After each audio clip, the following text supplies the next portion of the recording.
আসসালামু আলাইকুম। সুপ্রিয় দর্শক মণ্ডলী, প্রফেসর আসিফ নজরুল তিনি আশা প্রকাশ করেছেন যাতে পরবর্তী প্রেসিডেন্ট বানানো হয় মির্জা ফখরুল ইসলাম আলমগীরকে। বিএনপির বর্তমান মহাসচিব জনাব মির্জা ফখরুল ইসলামকে যাতে প্রেসিডেন্ট বানানো হয় সেই আশা ব্যক্ত করে সামাজিক যোগাযোগ মাধ্যম ফেসবুকে স্ট্যাটাস দিয়েছেন আসিফ নজরুল। আসিফ নজরুলকে আপনারা চিনেন, তিনি গত ইন্টারিম সরকারের সময় আইন উপদেষ্টা ছিলেন, আইন, প্রবাসী কল্যাণ সহ আরও কয়েকটা মিনিস্ট্রির দায়িত্বে ছিলেন তিনি। প্রায় 18 মাস তিনি পূর্ণমন্ত্রীর পদমর্যাদায় উপদেষ্টা ছিলেন। তিনি ঢাকা বিশ্ববিদ্যালয়ের আইন বিভাগের একজন অধ্যাপক। আসিফ নজরুলের আরও পারিবারিক পরিচিতি আছে। তিনি হচ্ছেন মরহুম কথাসাহিত্যিক হুমায়ুন আহমেদের মেয়ের জামাই। হুমায়ুন আহমেদের দ্বিতীয় মেয়ে শিলার হাজব্যান্ড, শিলারও সম্ভবত দ্বিতীয় হাজব্যান্ড এটা। আর আসিফ নজরুলেরও এটা দ্বিতীয় স্ত্রী। আসিফ নজরুলের প্রথম স্ত্রী ছিল ভারতের গোয়েন্দা সংস্থার এজেন্ট রোকেয়া প্রাচী। বিভিন্ন টেলিভিশনে নাটক করত, শাহবাগী। এদিকে তার শাশুড়ি আর এক শাহবাগী ভারতের গোয়েন্দা সংস্থার এজেন্ট গোষ্ঠী মেহর আফরোজ শাওন। শাশুড়ি বলতে সৎ শাশুড়ি, আপন শাশুড়ি হচ্ছে গুলতেকিন, তিনি তালাকপ্রাপ্ত, হুমায়ুন আহমদ তাকে তালাক দিয়েছিল। তো মেহর আফরোজ শাওন হচ্ছে হুমায়ুন আহমদের দ্বিতীয় স্ত্রী। তাহলে মেহর আফরোজ শাওনেরও তিনি জামাই হন।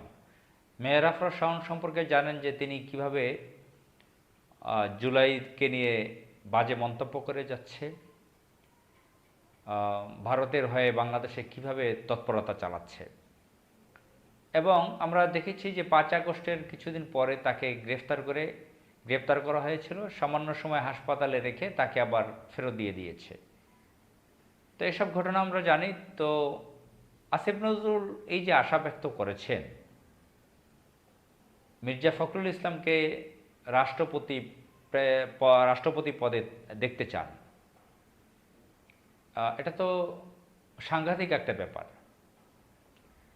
তাহলে আমরা তাদের শিকড় চিনতে পারলাম, তাদের যে কানেকশনটা এটা আমরা বুঝতে পারলাম, স্পষ্ট হলো। তাদের কানেকশনটা তো আমরা আগে থেকেই জানি।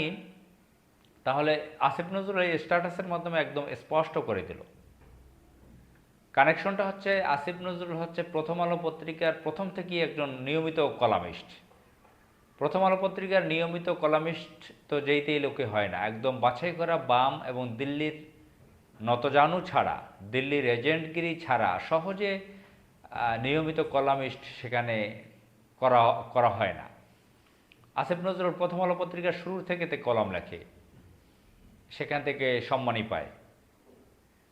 তো আসিফ নজরুল প্রথম আলো পত্রিকার একজন প্রথম আলো পরিবারের একজন সদস্য। তো প্রথম আলো পরিবারের সদস্য মানে প্রথম আলো তো শুধু একটা পত্রিকা না, এটা দিল্লির মিশন নিয়ে বাংলাদেশে কাজ করে। প্রথম আলো, দ্য ডেইলি স্টার, 2000 নামে তাদের একটা ম্যাগাজিন ছিল। এসব মিডিয়া ট্রান্সকম গ্রুপের মালিকানাধীন দেখাচ্ছে। মতিউর রহমান, মাহফুজ আনামেদ এই দুইটা মিডিয়ার এডিটর। কিন্তু এদের কাজকর্ম হচ্ছে ভারতীয় আধিপত্য বিস্তারে সহায়ক হিসেবে তারা কাজ করে। বাংলাদেশ মুসলিম দেশে তারা বিভিন্ন ধরনের প্রোপাগান্ডা ছড়ায়, দিল্লির হয়ে তারা নানান ধরনের বাজে কথা এখানে প্রচার করে। তো এই পত্রিকায় নিয়মিত কলামিস্ট হচ্ছে আসিফ নজরুল। আবার এই প্রথম আলো পত্রিকা তারা লিটারেচার আইকন কাকে মানে? রবীন্দ্রনাথ ঠাকুরকে, রবীন্দ্রনাথ ঠাকুরকে তারা তাদের লিটারেচার আইকন ভাবে। আদর্শিকভাবে তারা শেখ মুজিবকে তারা তাদের পিতা বানিয়েছিল। আবার এদিকে কালচারাল আইকন বলেন, লিটারেচার আইকন বলেন, রবীন্দ্রনাথকে তারা বানিয়েছিল। তো এই যে মির্জা ফখরুল ইসলাম আলমগীর বিএনপির মহাসচিব, তিনি আগে বাম রাজনীতি করতেন। তিনি ব্যক্তিগতভাবে চরম রাবেন্দ্রিক এবং ভারতের এজেন্ট হিসেবে পরিচিত। 2018 সালে ডক্টর কামালকে সাথে নিয়ে কিভাবে প্রতারণা করেছিল মানুষের কাছে সব পরিষ্কার হয়ে গিয়েছিল। মির্জা ফখরুল তখন বিএনপির মহাসচিব, এদিকে ভারতের এজেন্ট হিসেবে পরিচিত ডক্টর কামাল একটা বেইমান ব্যক্তি, নির্বাচনে নামার কথা বলে কিভাবে আওয়ামী লীগকে সহযোগিতা করেছিল। মির্জা ফখরুল এর সাথে যুক্ত ছিল, দীর্ঘ বছর মহাসচিব পদে আছে, হাসিনার আমলে আন্দোলন করে নেয়, হাসিনার সাথে গোপন আতাত ছিল এদের। মির্জা ফখরুল স্পষ্ট শেখ মুজিবের অনুসারী, সেই আদর্শ লালন করে, রবীন্দ্রনাথের কবিতা আবৃত্তি করে, সেই রাবীন্দ্রিক ধর্ম পালন করে এবং চরম ধরনের একজন বদমেজাজি ব্যক্তি, উগ্রপন্থী ব্যক্তি। একাডেমিক শিক্ষিত আছে, ইকোনমিক্সে লেখাপড়া করেছে, ইকোনমিক্সের টিচার ছিল। তার বাবা ছিল পাকিস্তানি রাজাকার মুসলিম লীগের নেতা, ছিল এমপি মন্ত্রী।